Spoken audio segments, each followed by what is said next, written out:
Effect on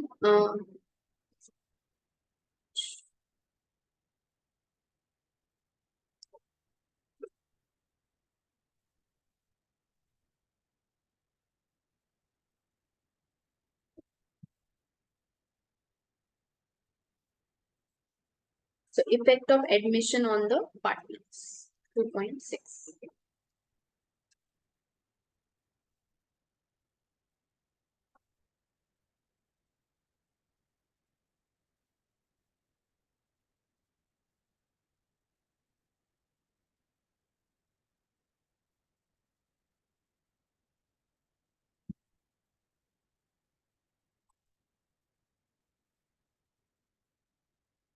Partners as agents of each other can make binding admissions, but only in relationship to the partnership transaction and in the ordinary course of business. So you can get other partners in your firm only in the ordinary course of business and only in related to your partnership business. You can't make them the partners for your own benefits or for the profits only. If you are making someone the partner, you have to make it for the partnership firm that will include your profits and losses both, like share in the profits and losses. Okay. Partners as agents of each other can make binding admissions, but only in relationship to partnership transaction and in the ordinary course of business. An admission or representation by a partner will not, however, bind the firm if his authority on the point is limited and the other party knows the restrictions. The section speaks of admissions and representations being evidenced against the firm. This is to say that they will affect the firm when tendered by third parties. They may not have the same effect in case of disputes between the parties themselves. Let's see with an example, we'll understand it.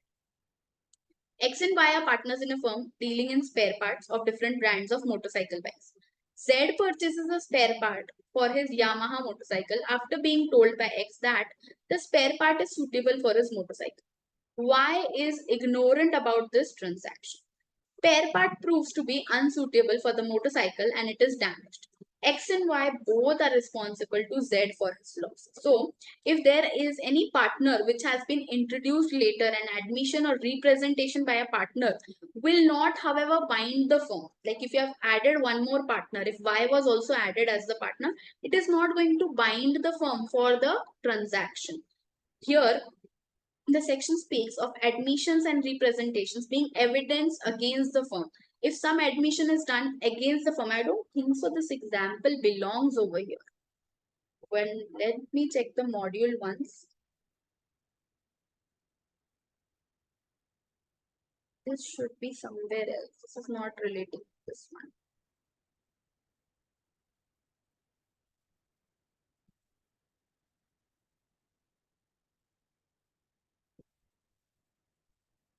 Okay, they have given over here, but effect of admission by a partner, section 23 does not contain this one. Here it is that if one partner has told you that this is to be believed as true, and then like it is binding on all the partners, actions of partner are binding on everyone, that is given over here. But the provision speaks something different.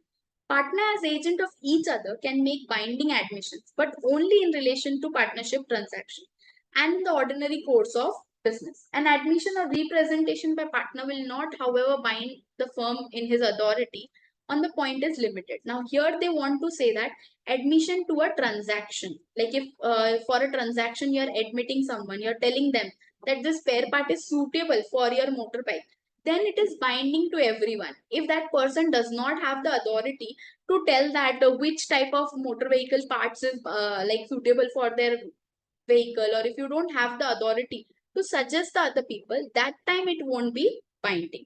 But if it is in within the authority of the partner, then it is going to be binding on that person. Okay. This section speaks of admission and representation being evidenced against the firm. This is to say that they will affect the firm when tendered by third parties. They may not have the same effect in case of disputes between the partners themselves. So if there are disputes between the partners also, and this firm has suffered a loss, then also both the partners are liable. because you can't say that I was not aware of this transaction. If one of your partner has said or represented you in front of the customer, you have to take side of that partner, or you have to like support that partner. That is what is mentioned over here. And if the authority is not given to such partner, then it is not binding on the firm. But if authority is given to sell the products, or if to inform the customers about what is the suitable products, that time it is binding on the partners and on the partnership firm also. Okay. Effect of notice to acting partner. Now, the notice to a partner who habitually acts in a business of the firm on matters relating to affairs of the firm operates as a notice to the firm, except in the case of fraud on the firm committed by or with the consent of that partner. Thus, the notice to one is equivalent to notice of the rest of the partners of the firm. Just as notice to agent is notice to his principal. Notice must be actual and not constructive. It must be received by a working partner and within the working hours, if I'm and not by a sleeping partner. It must further relate to firm's business. Only then it would constitute a notice to the firm. So if one notice is given to an individual partner who is running all the business, who is doing all the operations management of the business, if notice is given to such person, then you will consider that the notice is given to the entire firm, all the partners. But this notice should be actual notice. You can't make a constructive draft notice and send it. This notice should be received by a working partner, and this should not be received by a sleeping partner who is not an active partner. That person can't receive the notice. It must further relate to firm's business. It should be related to firm's business. Only then it would constitute a notice to the firm. When it is related to firm's business, then only it will become a notice to the firm. P, Q, and R are partners in a business for purchase and sale of second-hand goods. R purchases a second-hand car on behalf of the firm from S. If P, Q, and R has purchased a car from S. In the course of dealings with S, he comes to know that car is stolen one and it actually belongs to X. And he comes to know that this is actually the car of X, it was stolen. P and Q are ignorant about it. All the partners are liable to X, the real owner. Here, even though these two people, P and Q, does not know that the car that was acquired by Mr. R is a stolen one, still these two are also liable to Mr. X. Okay. The only exception would lie in the case of fraud where active or tacit. Whether active or tacit. Here where there was actual fraud or indirect fraud that has happened in this situation, that time only these people won't be liable, right? Otherwise, these people will be liable. A partner who actively participates in the management of the business of a firm bought for his firm certain goods, which he knew of a particular defect in the goods. His knowledge as regards to the defect ordinarily would be construed as the knowledge of the firm. Though the other partners in fact were not aware of the defects, but because A had in league with his seller conspired to conceal the defect from other partners, the rule would be inoperative and the other partners would be entitled to reject the goods upon detection of them in the defect. Here what has happened? A got goods from seller S. Right? He got goods from seller S. Now, if he has got some goods from a seller and the goods are defective, he knows the goods are defective and he has done some fraud. These both are involved in a fraud. If that has been done with the fraud and the other partners, B, C are the other partners. If B and C are not aware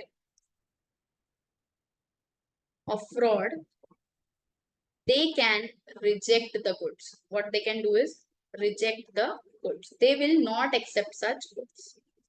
They will reject the goods. And only Mr. A will be liable for any of the losses to the firm. Okay.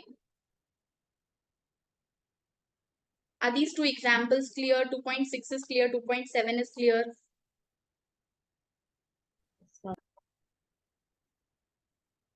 Let's go ahead then.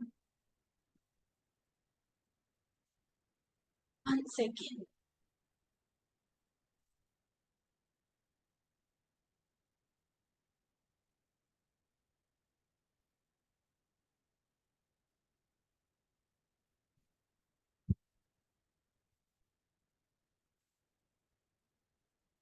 Liability to third parties. Now, what is the partner and firm's liability towards third parties will be seen. The question of liability of partners to third parties may be considered under different heads. These are as follows. Liability of a partner for acts of the firm. So, any acts of the firm that the partner has done, firm is liable and other partners are also liable. Partners are jointly and severally responsible to third parties for all acts which come under the scope of their express or implied authority. This is because that all the acts done within the scope of authority are acts done towards the business of the firm. If you have the authority and you do some task that is in the scope of doing the business for the firm. So whatever wrong or right is done, firm and all the members are responsible. The expression act of firm connotes any act or omission by all the partners or by any partner or agent of the firm which gives rise to a right enforceable by or against the firm.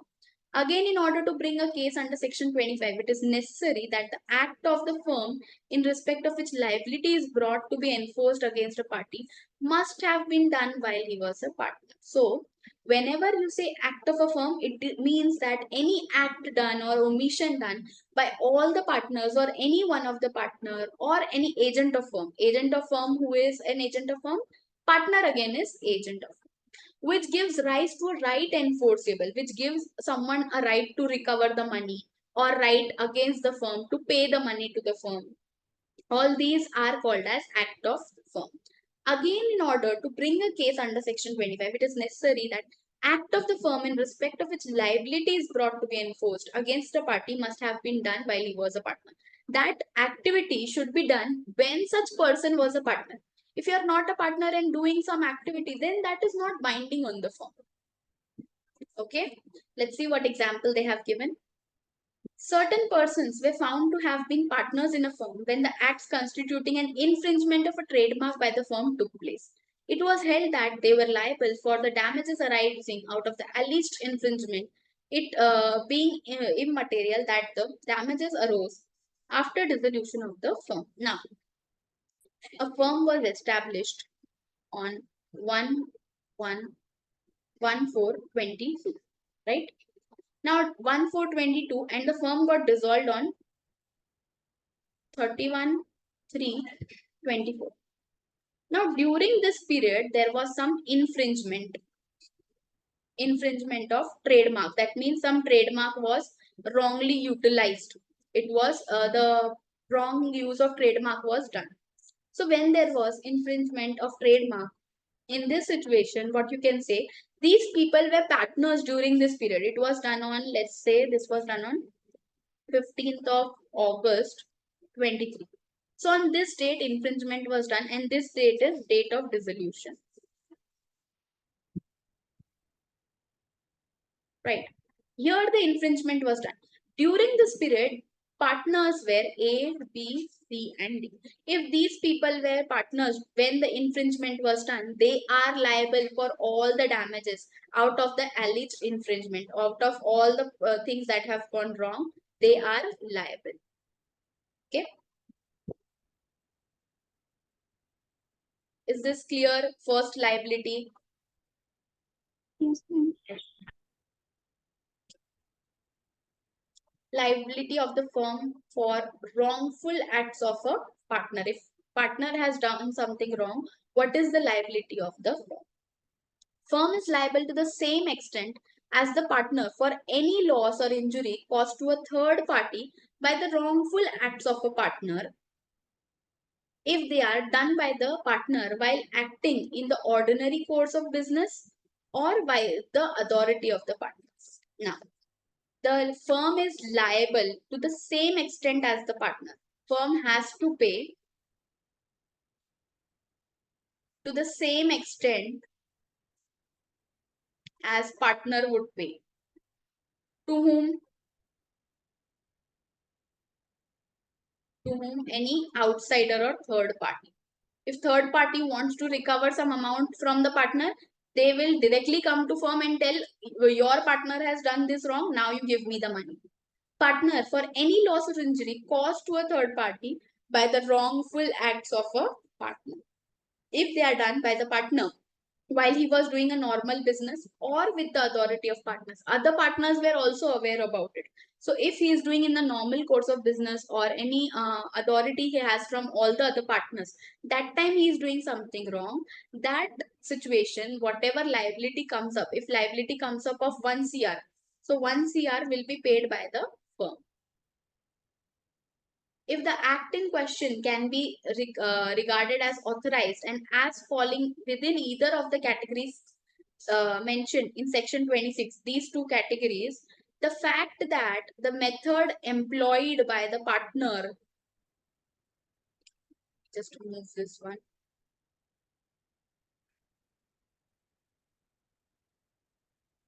yeah, the fact that method employed by the partner in doing it was unauthorized or wrongful would not affect the question. Furthermore, all the partners in a firm are liable to a third party for loss or injury caused to him by the negligent act of partner acting in the ordinary course of business. So, it is regarded that if the partner was authorized to do so, or he had the authority to run the business, he had the permission of all the partners, then at that situation, whatever work they do, firm is also liable for that.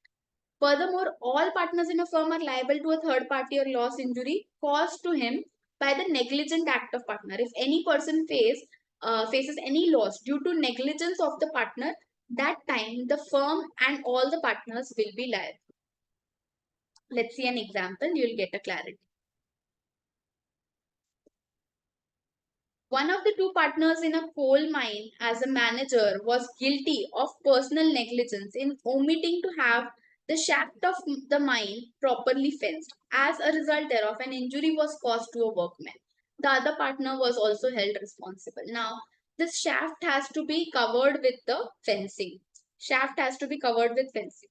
But one of the partners did not do it because of his personal negligence. He omitted to cover the shaft with proper fencing, and due to this, a person was injured. Now, for this person who is liable, all the partners are liable. Okay, all the partners have to pay the money.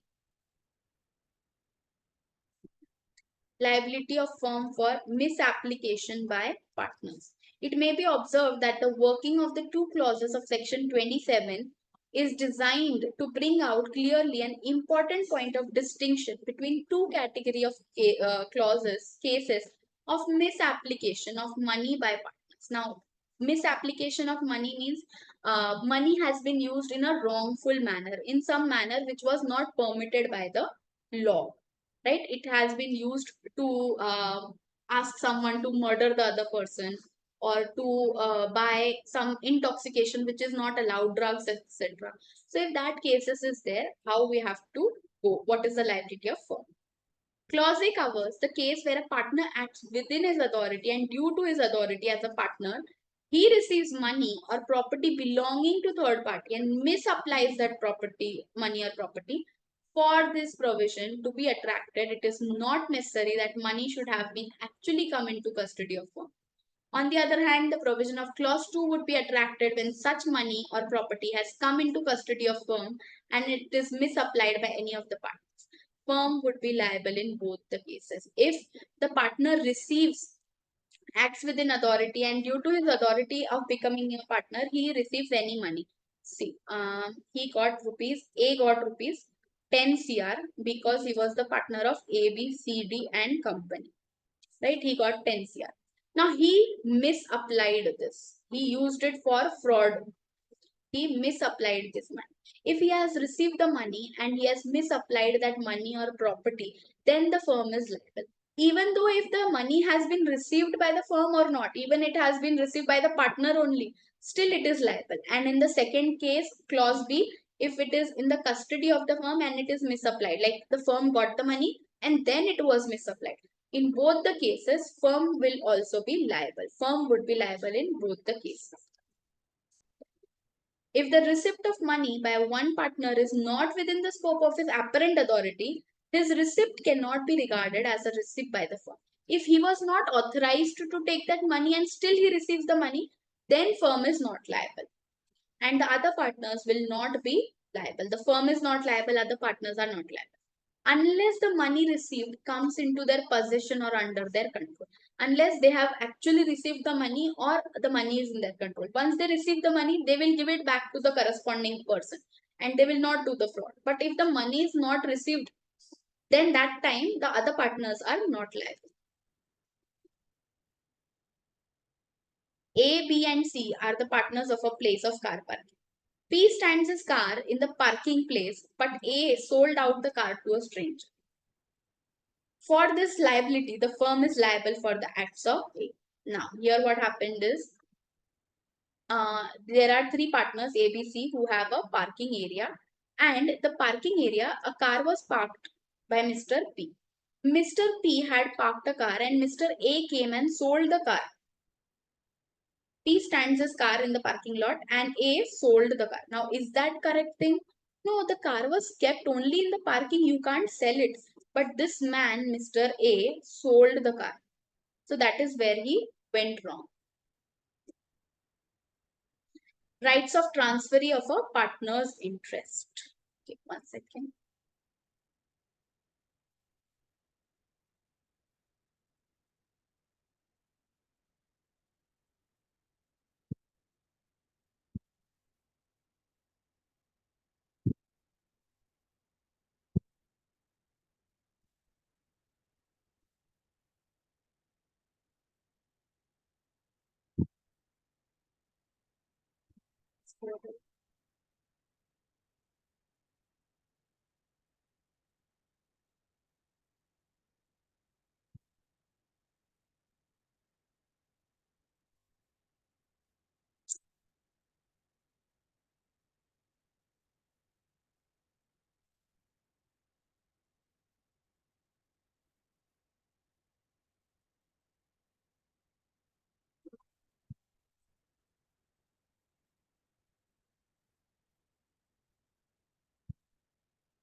Give me 1 second. We'll take for this to respond.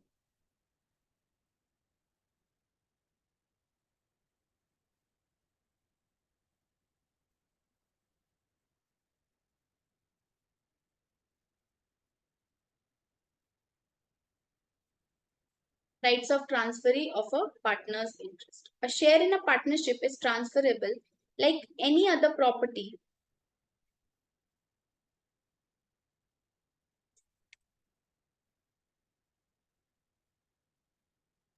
Ma'am, Yeah.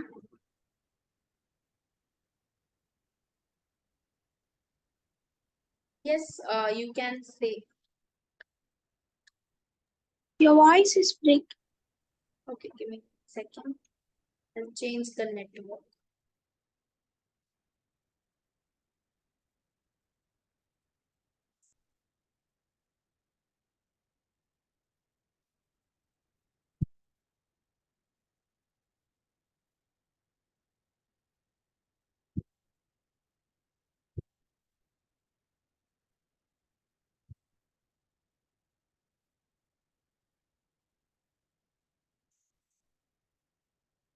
I'm changing the network. Maybe this one.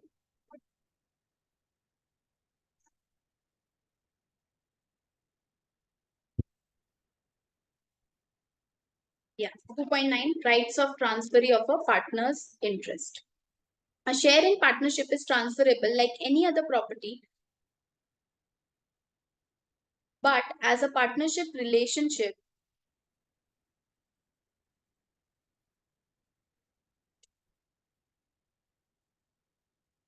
a share in partnership. Okay, give me 1 second.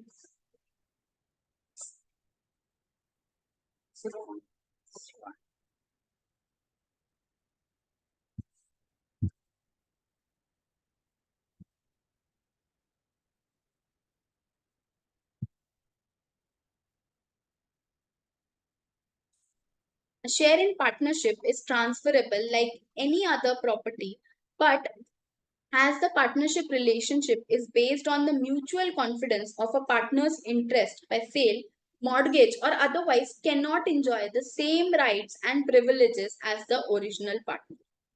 Now, if you are transferring your partner's right and interest, like you say that from today I won't be the partner, this person will be partner on my behalf.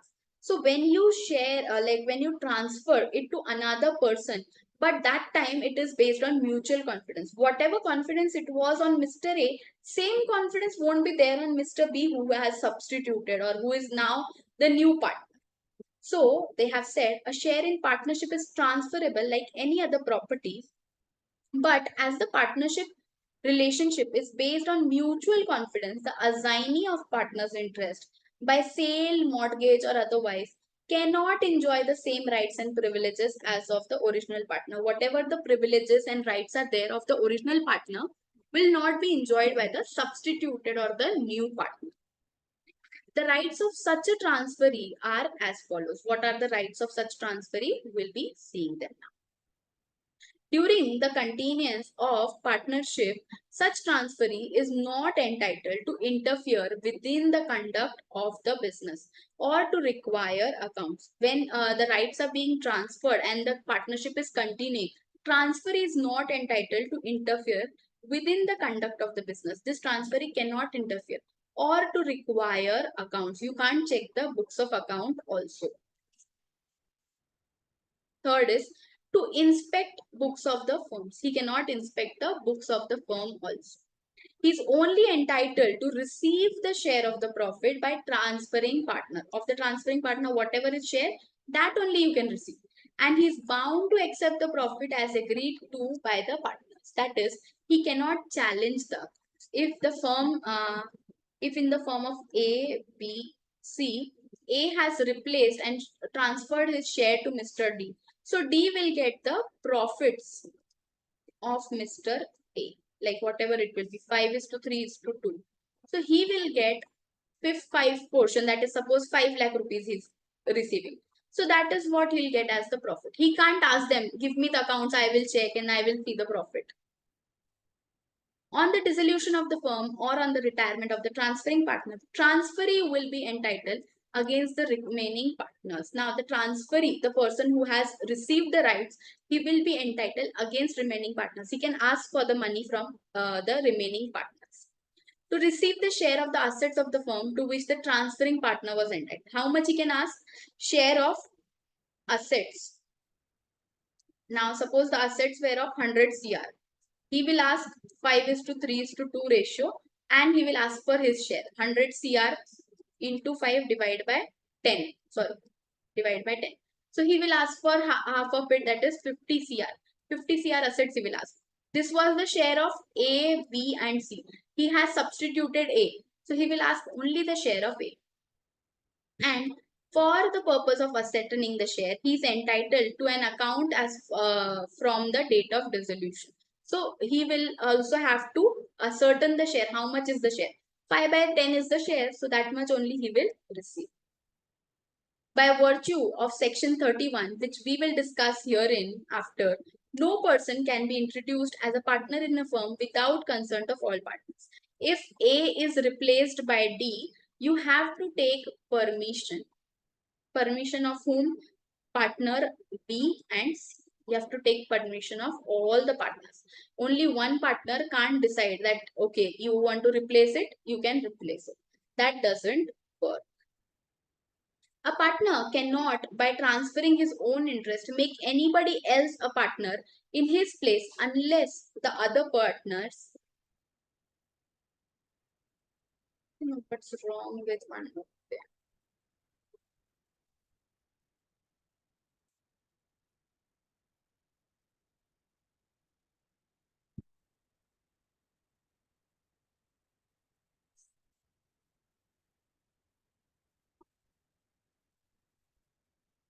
A partner cannot, by transferring his own interest, make anybody else a partner in his place unless the other partner agree to accept that person as partner. So all the other partners have to agree, okay, instead of A, D will work as the partner.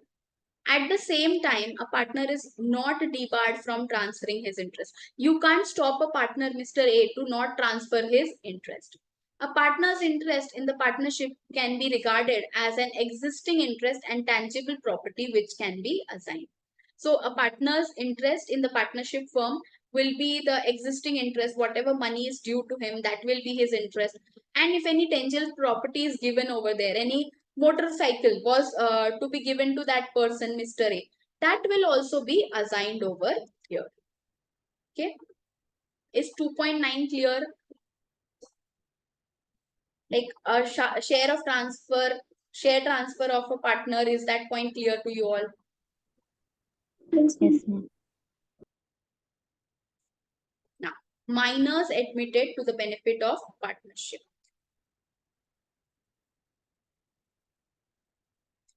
You have observed that a minor cannot be bound by a contract because of minor's contract is void and not merely voidable. Therefore, a minor cannot become a partner in the firm because he has not attained that age, and also we consider that people who are minor are not competent to contract. Because partnership is founded on a contract. Partnership is what? It is also one type of contract. So if you want to make minor as a partner, you have to enter into a contract. And a contract with a minor is void. Though a minor cannot be a partner of a firm, he can nonetheless be admitted to the benefits of partnership. You can give him the benefits, you can share him the profit under section 30 of the Act. In other words, he can validly give a share, he can be validly given a share in the partnership profits. When this has been done with the contest of all the partners, then the rights and liabilities of such a partner will be governed by section 30 as follows. If all the partners agree that, okay, you can admit Mr. Ram as the minor as the partner of the firm, then only he will become a partner. And he has some rights that we are going to see. A minor partner has the right to his agreed share of profit of the firm if he is going to receive 10%. So that 10% is to be paid to him. He can have access to inspect and copy the accounts of the firm. He can check your books like a normal partner. He can inspect them. He can have access. He can sue the partners for accounts or for payment of his share, but only when serving his connection with the firm and not otherwise. If he wants, if the money is not paid to him, he can sue the other partners of the firm. He may issue a notice against the other partners of the firm. On attaining majority, he may, within 6 months, elect to become a partner or not to become a partner. If within 6 months of him becoming 18, so if he turns 18th on 10th of November, he has 6 months till 10th of May. He can inform the partnership firm that does he want to become a partner or not. If he elects to become a partner, then he is entitled to share to which he was entitled as a minor. If he does not, then his share is not liable for any acts of the firm after the date of public notice served to that effect. If he gives a notice, okay, I accept partnership, accept to be partner. So that time he will be sharing profits and losses. If he rejects, if he says, I don't want to be the partner, that time his contract ends, and the day he gives the public notice is served in that effect that I don't want to be a partner anymore, that time he will not be liable for any of the profits. From that day, he won't be liable for any of the profits. Liabilities before attaining majority. The liability of the minor is confined only to the extent of his share in the profits and the property of the firm. If he was going to receive rupees 10,000 and the company is already in loss, they can cancel this profit. They will put this money in the loss account. Minor has no personal liability for the debts of the firm incurred during his minority. He is not responsible for giving any personal liability, any unlimited liability. He will not sell his house property and give you the money, right? Because that is not within the scope. He has limited life. Minor cannot be declared insolvent, but if the firm is declared insolvent, his share in the firm vests in the official receiver assignee which means minor can recover his share in the firm on proportionate basis from official receiver or assigner. So if minor becomes so minor cannot ever become an insolvent. But if firm becomes insolvent, firm will give his share. His share is suppose 10 lakh rupees. His share is around 10 lakh rupees. So that 10 lakh rupees will be given to official receiver or assigner. If for minor, official receiver is the father of the money. So official receiver will be given the share of 10 lakh rupees. Okay. Or if the company has become insolvent, whatever amount is collected, 5 lakh is only collected for the minor. So that 5 lakh is to be given back to the minor.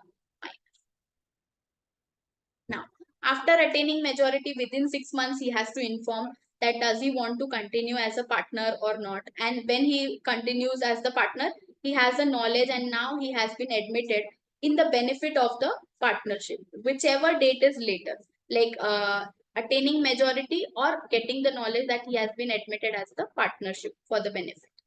So if he like attains majority on 10th of May, but he says that I'll be partner on 12th of May.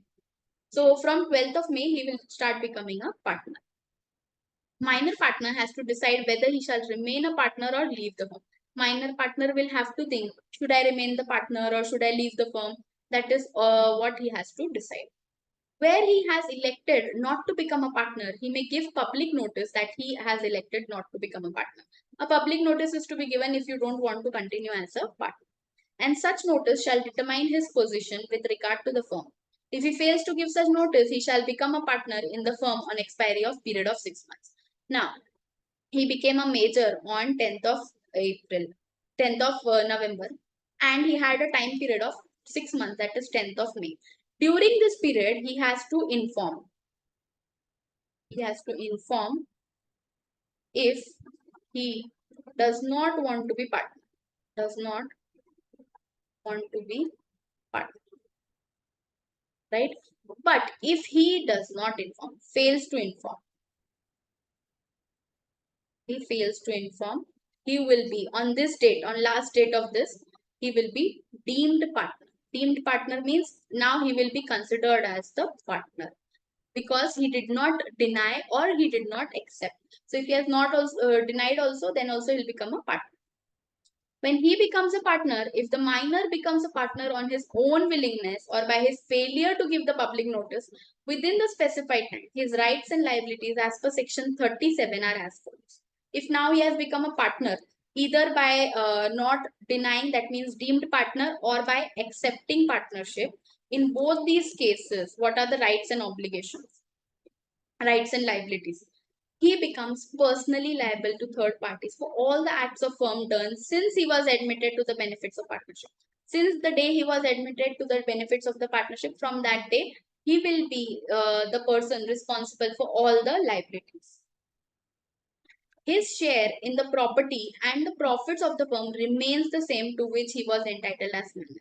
So whatever his profit sharing ratio was, the share in the property was, it will remain same as the same as that time when he was a minor.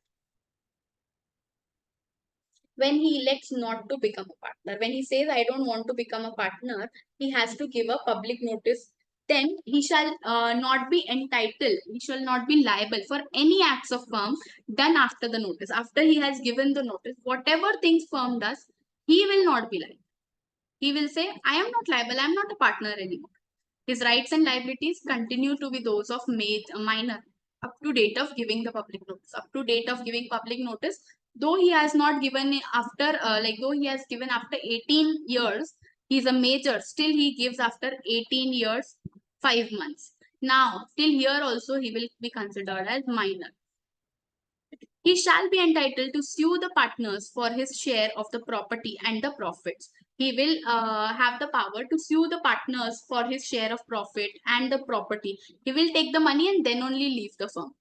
It may be noted that such minor shall give notice to the registrar that he has or he has not become a partner. He has to give a notice to the registrar, sir, from today I am not going to be a partner, or from today I am going to be the partner. He has to inform these things to the registrar of partnership. Is this point clear? Yes, ma'am. legal consequences of partner coming in and going out. Okay, what are the legal consequences? Second, any change in relation of partners will result in reconstitution of the partnership firm. So if a partner comes in or a partner goes out, that will constitute your reconstitution. The things will be changed. The profit sharing ratio will be changed. If there is introduction of a new partner, retirement or expulsion or insolvency of partner, all these four cases will be seen. When a new partner comes, we have studied earlier, subject to contract between partners and to provisions regarding minors in a firm, no new partner can be introduced into a firm without the consent of all existing partners. So all existing partners permission is required for admitting a new partner. What will be the rights and liabilities? We have already seen this. This is repetitive. Liability of new partner ordinarily commence from the date when he is admitted. From the day you are admitted, from there your liability will start. Previous time, whatever has happened, you are not liable for anything. Unless he agrees to be liable for obligations incurred by the firm prior to it. If he is a good person and he says, okay, I am liable for all the losses that has already been done, then he will be liable. No one does this. This is just a thing that they have mentioned. This is a very exceptional case. No one does this. The day you become a partner, from that day you are liable. New firm, including the new partner who joins it, may agree to assume liability for the existing debts of the old firm, and creditors may agree to accept the new firm as their debtor and discharge the old partners. The creditor's consent is necessary in every case to make the transaction operative. Novation is a technical term in a contract of substituted liability. Now, if a firm wants to become a partner, the firm will become partner and a new firm will be formed. This new firm will take over all the debtors, creditors of your existing firm. And novation is the technical term in a contract of substituted liability, of course, not confined only to the case of partnership. So if a new firm is made, that is also considered as a new partnership.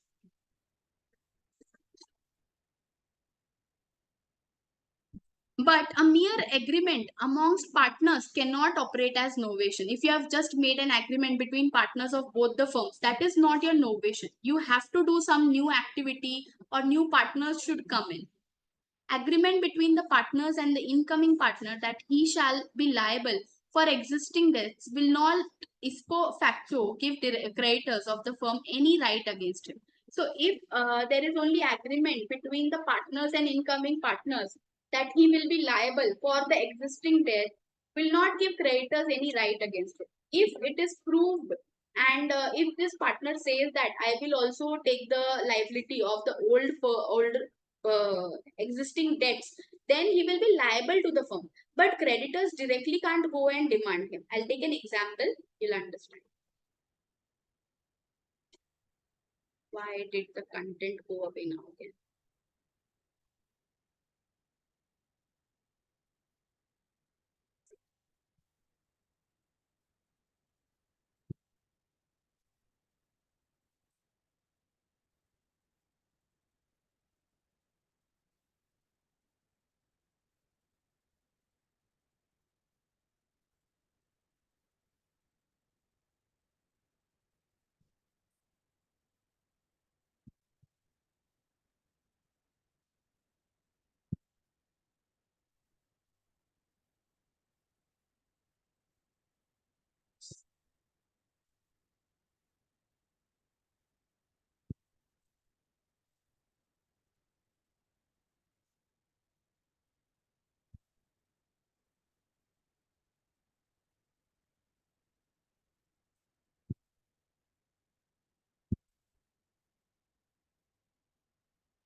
Second, we'll use a different sheet.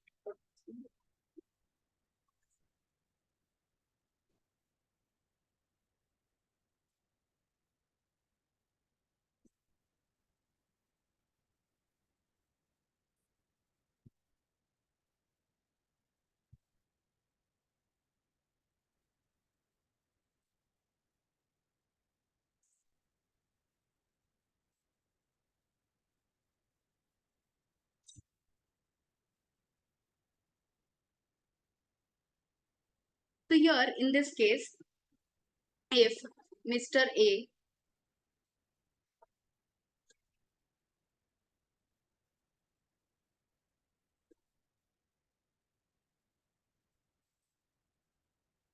there is an existing firm ABC and Company,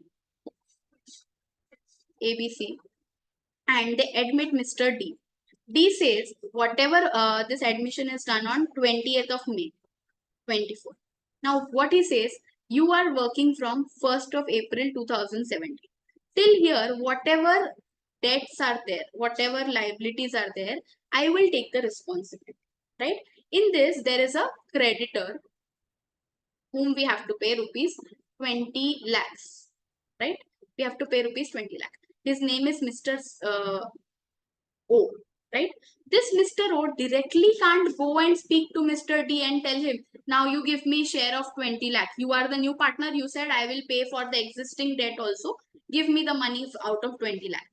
He directly can't go and tell him. Creditor does not have the right against him. Here, this person will pay for this 20 lakh. If the share is 1:1, like for everyone. For the new partners, the share is 1:1:1. 1:1. Now one more has added, so 1:1. So what he'll do, he'll share this 20 lakh. He'll give you 5 lakh rupees. He will give it to the firm. He will give it to the firm and not to Mr. Individual Credit. Okay. In case of partnership of two partners, this section does not apply to the partnership of two partners, which is automatically dissolved by the death of one of them. If one of the partner dies, this transaction of your partnership will also come to an end. Okay. Is the first point clear to everyone? One thing they have just rolled it over again and said that if a person is accepting the existing debts, then this person is only liable to the company. No director, no bank people can come and ask directly to the, no creditor, no bank people can directly ask the new partner to pay the money. Is it clear? Yes, ma'am. Yes, ma'am. Retirement of a partner. A partner may retire with the consent of all the partners. He have to take the consent of all partners in accordance with an express agreement by the partners. They had an agreement that the day you attain the age of 60, you have to retire. So this person, Mr. A, became 60 years old and then he retires. Where the partnership is at will by giving notice in writing to all the partners of his intention to retire. He gives a notice to all the partners that I wish to retire and now I am retiring. So this is also a situation where you can retire.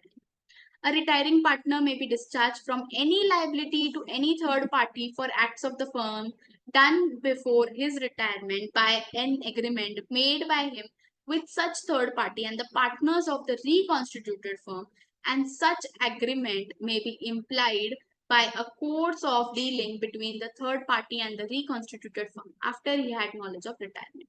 So if Mr. A is retiring, he will have to do an agreement with whom? The other partners, ABCS. ABC we are taking. So he has to do agreement with BC, B and C, and also with the banks. Like he has to give them a letter, I am not a partner. Then he will give a letter to creditor, I'm not a partner anymore. Whatever was my liability was till 20th May. So if anything comes over here till 20th May, whatever liability comes, I will pay that. But after 20th May, I am not going to be the partner and I am not going to pay for any liability. Notwithstanding the retirement of a partner from a firm, he and the partners continue to be liable as partners of third parties for any act done by any of them which would have been an act of the firm if done before retirement until public notice is given to retirement. So anything you have done before the retirement, you are going to be liable for it until you give the public notice that I am retiring from this firm, provided that a retired person is not liable to any third party who deals with the firm without knowing that he was a partner. So if the other people, the bank people did not know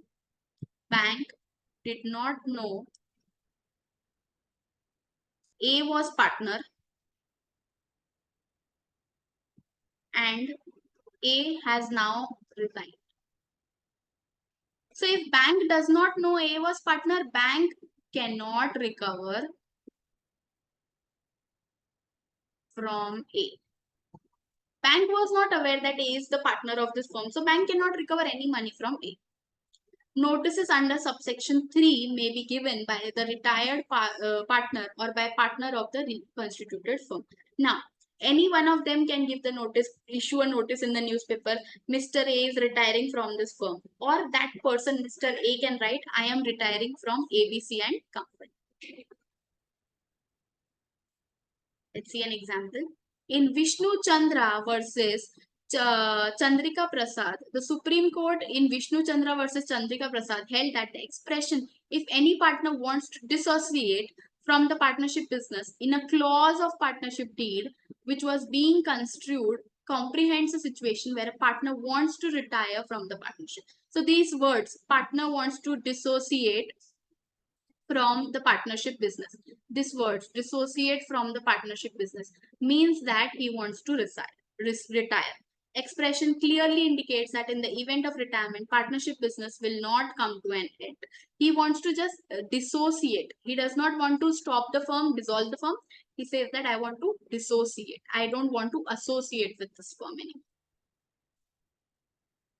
Mere retirement of partner who was the tenant of the premise in which the partnership business was carried out would not result in assignment of tenancy rights in favor of remaining partners, even though the retiring partner ceases to have any right, title or interest in the business as such. So if one person was the like mere retirement of a partner who was the tenant of a premise in which the partnership business was carried out. Now A, B and C are partners and C was the tenant of the place where partnership office was there. Partnership office was there, right? Would not result in assignment of tenancy rights in favor of remaining partners. Now, if he is retiring, C is retiring, that does not mean A and B will become tenant. If they want to become tenant, they have to enter into a new rent agreement. Right? They have to enter into a new fresh lease agreement or rent agreement. You can't say that if one of the partner retires, that means other partners will become the tenants. No, that doesn't work. It is individual contract of tenancy. You have to enter into a fresh contract. Okay.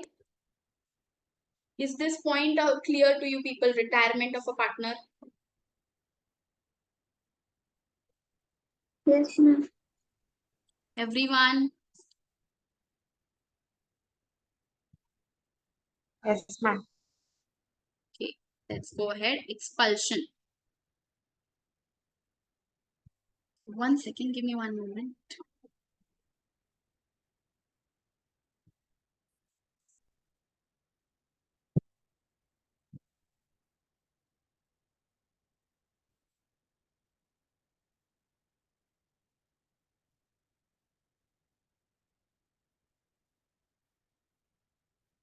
Yeah. Expulsion of a partner.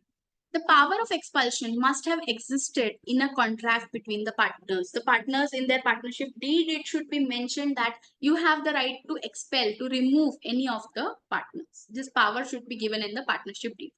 Power has been exercised by a majority of partners. 3 partners out of 4 feel that A should be removed. So that time only you can exercise this power. It has been exercised in good faith. It is done because A was doing fraud. So to prevent the firm from fraud, we did that. We removed A.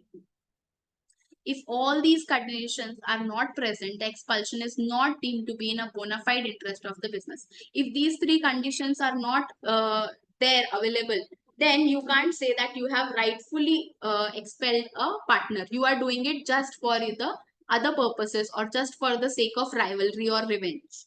These 3 conditions are important. Power should be mentioned in the contract between partners. It is exercised by majority of the partners and it should be done in good faith. The test of good faith as required under section 33(1) includes the expulsion must be in the interest of partnership. This should be done only in the interest of partnership because it is helpful for the partnership. Partner to be expelled is served a notice. You have to give a notice. Suppose 30 days notice you have to give it.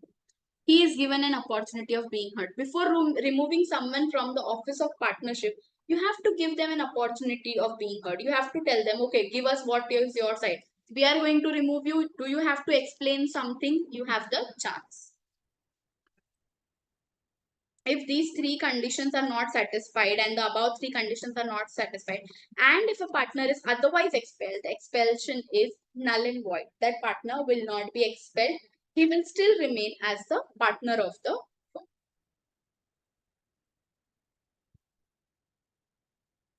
It may be noted that under the Act, expulsion of partners does not necessarily result in dissolution. If you remove a partner, it does not mean that the firm will dissolve or come to an end. Invalid expulsion of partner does not put an end to the partnership, even if the partnership is at will and it will be deemed to continue as before. Even like if you do invalid expulsion, you do not see that all the above 6 conditions, that the power is there, majority people are removing, it is done in good faith. All these conditions, if they are not satisfied, still your firm will not come to an end. Let's see an example.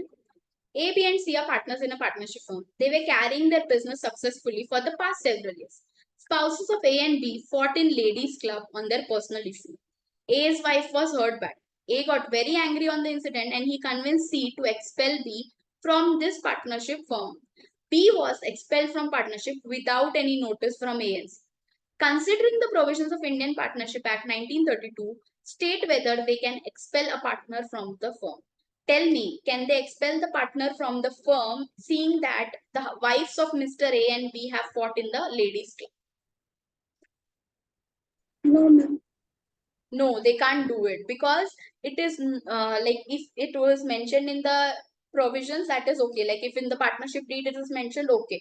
Majority, A and C are majority. Now, what do you say when two people are agreeing that, okay, we have to remove it, remove the person? Then, still your answer is no. Yes, ma'am. Why? The reason? No. It is not done in good faith. Because it is not done in good faith, you can't remove that partner. A partner may not be expelled from a firm by a majority of partners except in exercise in good faith. If you're doing it in good faith and majority is not there, then you can remove. Powers conferred by the contract between the partners, it is thus essential that power of expulsion must have existed in contract between parties, exercised in good faith, and have a majority. Same points they have repeated. If all these conditions are not present, the expulsion is not deemed to be in a bona fide interest of the firm. Thus, according to the test of good faith as required under section 33(1), expulsion of partner B is not valid. The answer for this one is given over here, that expulsion is not valid because it is not done in good faith. In this context, you should also remember provisions of section 32(2)(3)(4), which have been discussed, will be equally applicable to expelled partner as he was a retired partner. Now, if you are removing a partner, let's go back to 32, 33, 34. 32(2), 32(3), 33, 32(4). This was of retirement. Here, what is mentioned, a retiring partner may be discharged to any third party. Yeah, like if you are removing him, he will not have to pay anything further to other people. And till he was liable, till he was a partner, there till then only he will be entitled for the losses and the profits. And notice is to be given by any of the person or the person who is retiring. All these three conditions will also be applicable for expulsion of a partner.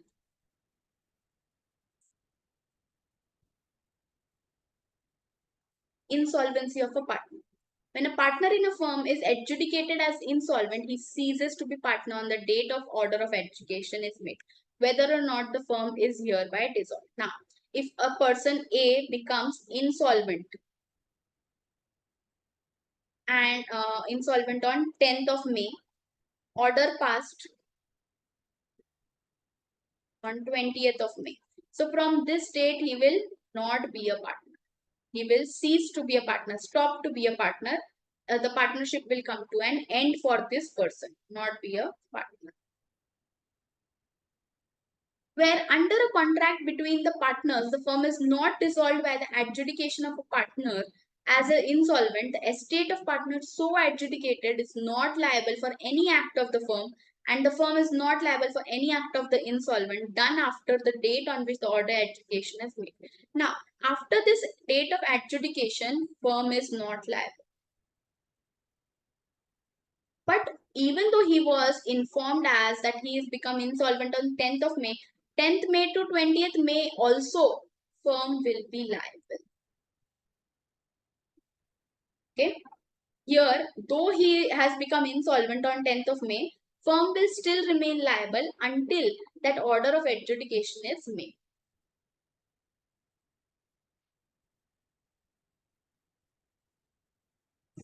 If a partner becomes insolvent, insolvent partner cannot continue as a partner. He will cease to be a partner. He will be ceased to be a partner from the very date of order of adjudication. Date of order of adjudication is important. Estate of the insolvent partner is not liable for the act of the firm done after the date of adjudication. The money that firm had to recover from the partner is till the date of adjudication. Firm is also not liable for any act of the insolvent partner after the date of adjudication. After 20th May, firm will not pay any money. Before 20th May, 10 May to 20th May, firm will be liable. Ordinarily, but not invariably, the insolvency of a partner results in dissolution, but the partners are competent to agree among themselves that the adjudication of a partner as insolvent will not give rise to dissolution. Usually, what happens if one partner becomes insolvent, the firm gets dissolved easily. But if the partners agree, no, we are competent, the remaining of us are competent, we can take forward the firm, then in that particular situation, the firm will not be dissolved. Are these 2 points clear? Expulsion and insolvency of the partner. Yes, ma'am. Yes, sir. Now we have liability of estate of deceased partner. Now, if some partner dies, what is the liability? Okay. Now,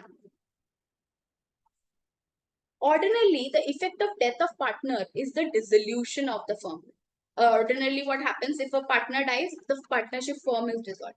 But the rule in regard to dissolution of partnership by death of partner is subject to a contract between parties, and the partners are competent to agree that the death of one will not have the effect of dissolving the partnership as regards surviving partners, unless the firm consists of only two partners, in order that the estate of the deceased partner may be absolved from liability for the future obligations of the firm. It is not necessary to give any notice either to public or person having dealings with the firm. Now, A, B, and C are a partnership. A, B, C, D are partnership firm. D is the partner who dies. Now, if there is an agreement that if a partner dies, we will dissolve the firm, right? Then only your firm will dissolve.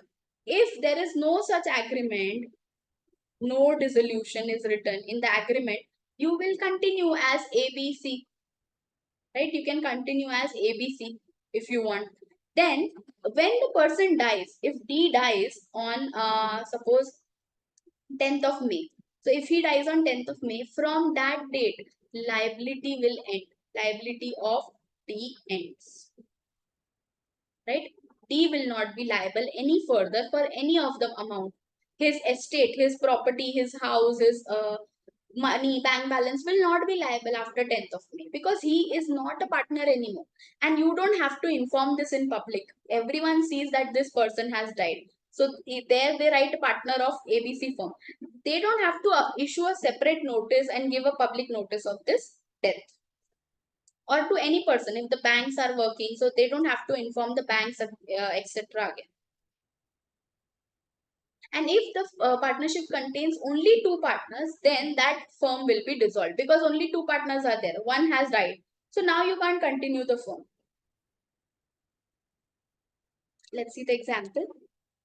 X was a partner in a firm. Firm ordered goods in X's lifetime, but the delivery of the goods was made after X's death. In such a case, X's estate would not be liable For the debt, a creditor can have only personal decree against the surviving partners and a decree against the partnership assets in the hand of those partners.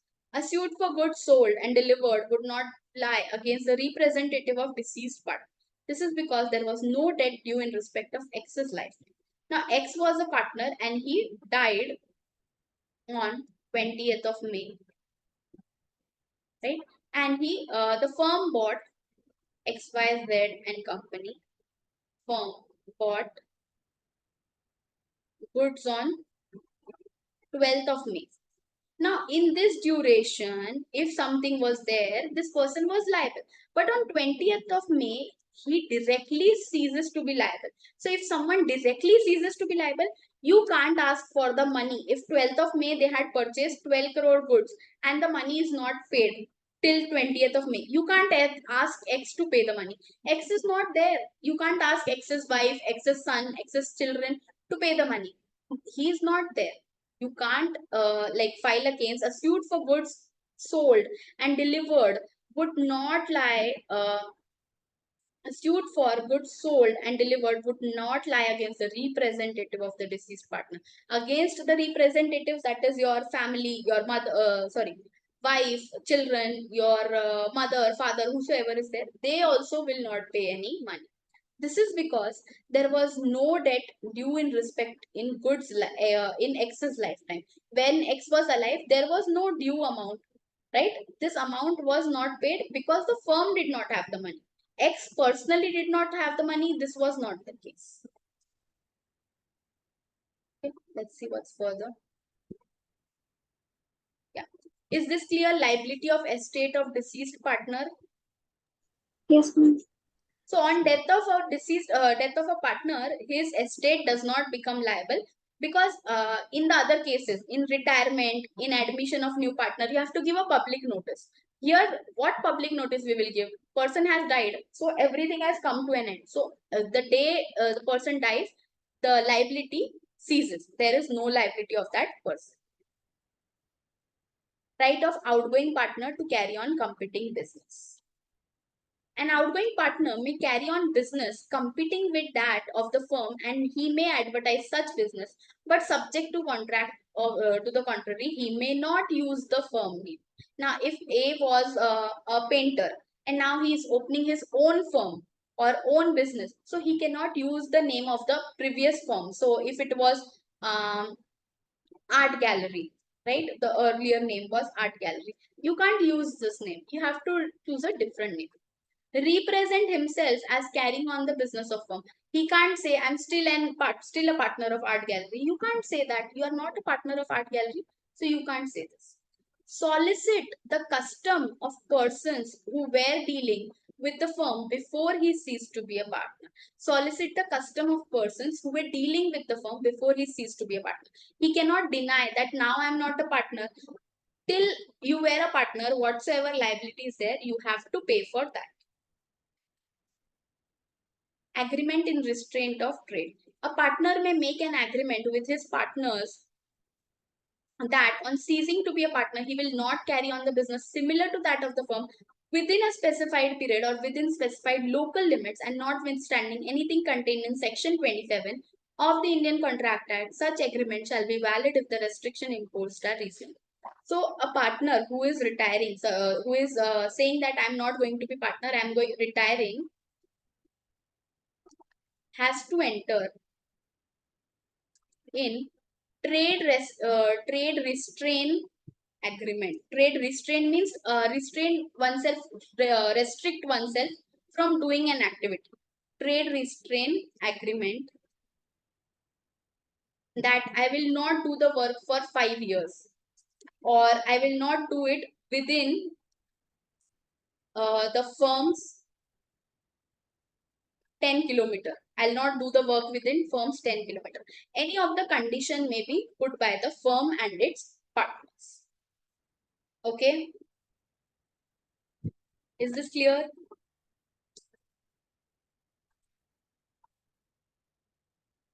Yes, Is this ma'am. yeah. So if one partner is going out, he cannot use the firm name. He cannot represent that I am still the partner. And from the date, like before he ceased to be a partner, whatever liabilities will be there, he has to pay. Agreement in restraint of time. Suppose I am a teacher, I am teaching you business law, and tomorrow I am teaching with Hari Academy. Tomorrow I want to teach with other company. I can't say Sudarshan that from tomorrow I'll teach law at other place. I have to tell him that I won't teach law in English anymore. I will teach in Hindi, or I will not teach to the South student. I have to give him some agreement in restraint of trade. He will tell me, you can't teach for 5 years, you can't teach in English, you can't teach to the South students, you can go with the West students, North students, East students, but don't go with the South students. So this is how agreement in restraint of trade will come. Okay, I hope this is clear to you people. Let's go ahead, let's see what's further given to us.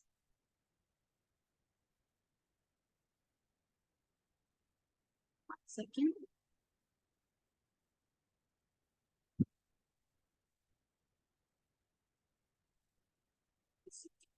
Let me reduce the size.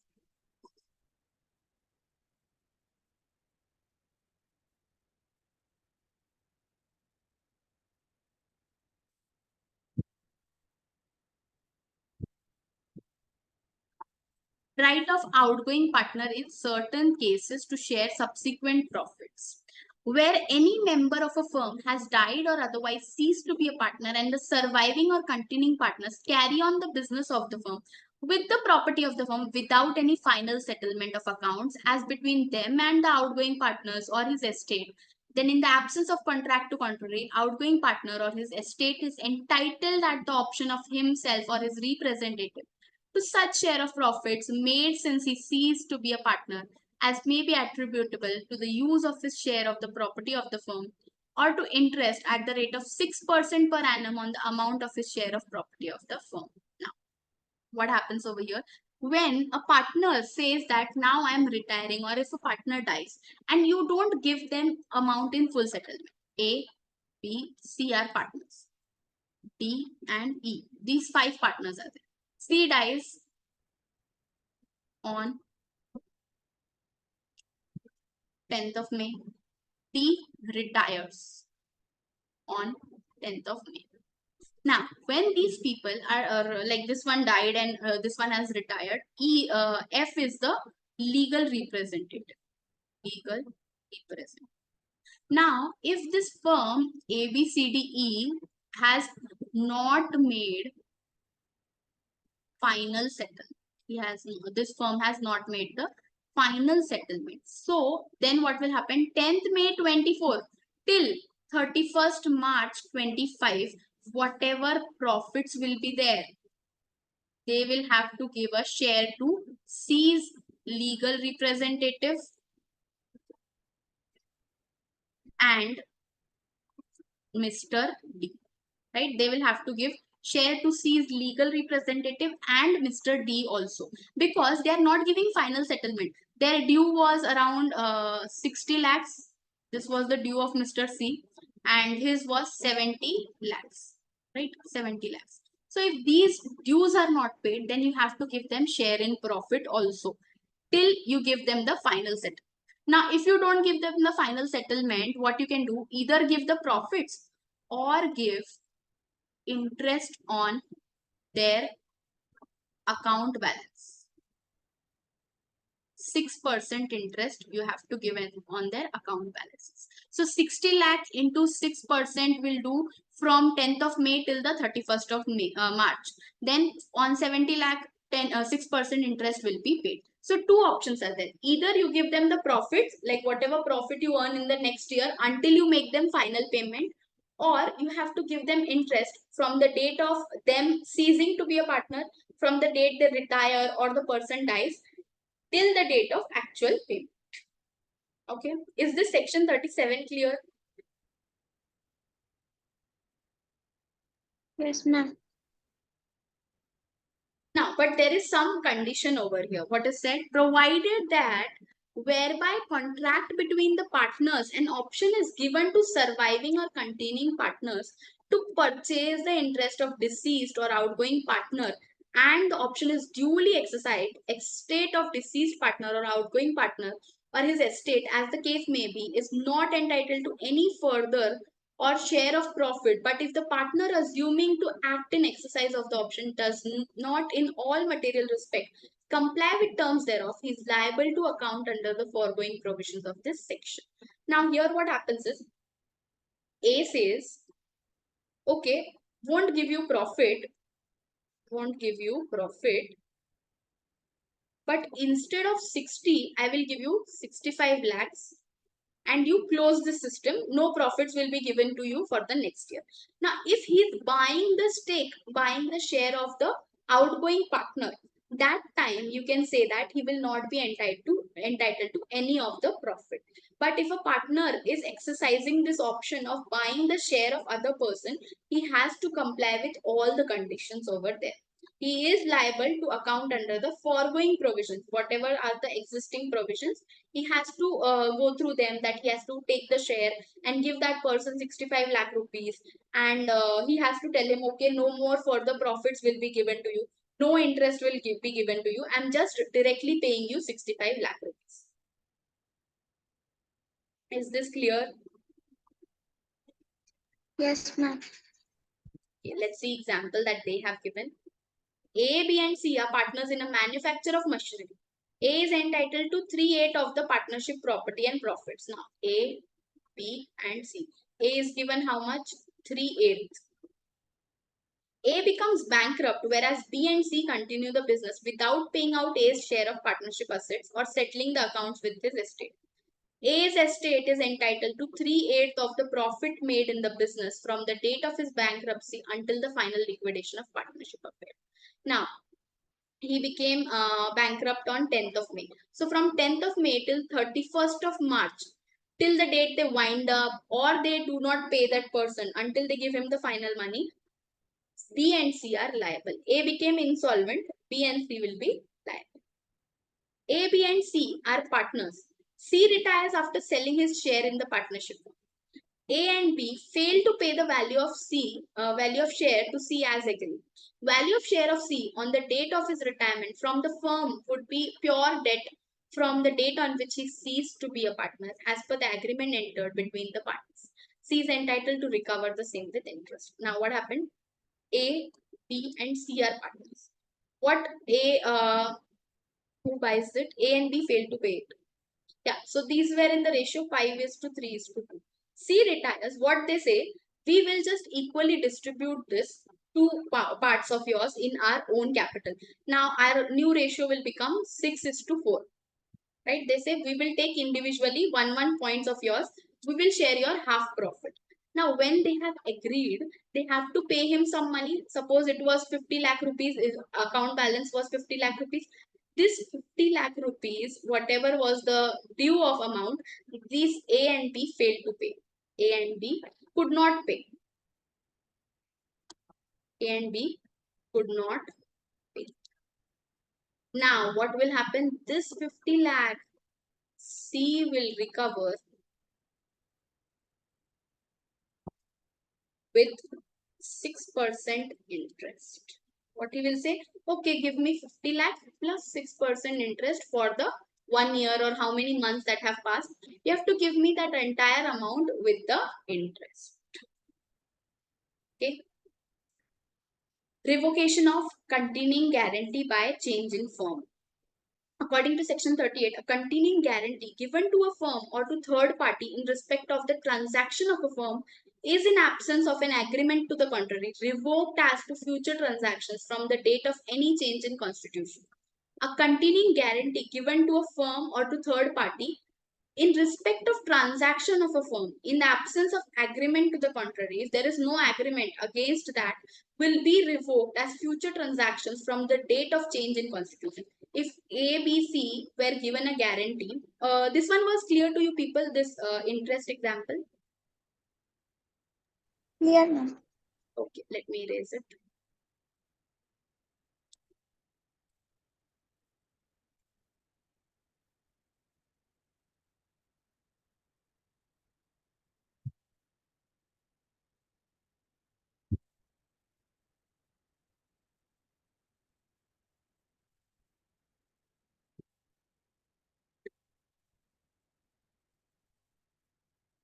ABC and company took a loan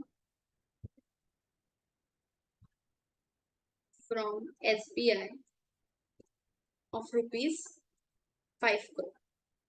And Mr. D was the guarantor. We know about guarantee, we have learned in Contract Act. Mr. D was the guarantor. Now, after few days, what happens is A, B only continue. A and B only continue. And C retires. So when C retires, your guarantee will also revoke. Revoke, you know, right? Ends. Guarantee will revoke. If it is written in the partnership firm that any of the partner retires, guarantee will not be revoked, then it won't be revoked. But as per the basic section number 38 of the Indian Partnership Act 1932, if any of the partner retires or there is change in constitution of the firm, person dies, one retires, or there is expulsion, or incoming partner comes, one more partner joins in, then in that situation, your guarantee will be revoked. There will not be a continuing guarantee henceforth, and the guarantee will be revoked. You will have to pay this 5 crore on your own. A, B will directly pay the amount. Mr. D will not be a guarantor anymore. Okay, is this point clear? Yes, ma'am.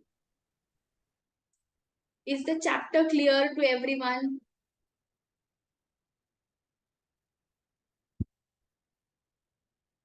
Okay. So we are done with unit number 2. So you want to do unit 3 today, or shall we do that tomorrow? Tomorrow, ma'am. Tomorrow will be fine, right? Okay, so what we can plan tomorrow is we can okay, yes, tomorrow only we'll do. We can plan for tomorrow. Let me stop the recording once. I'll discuss few things with you.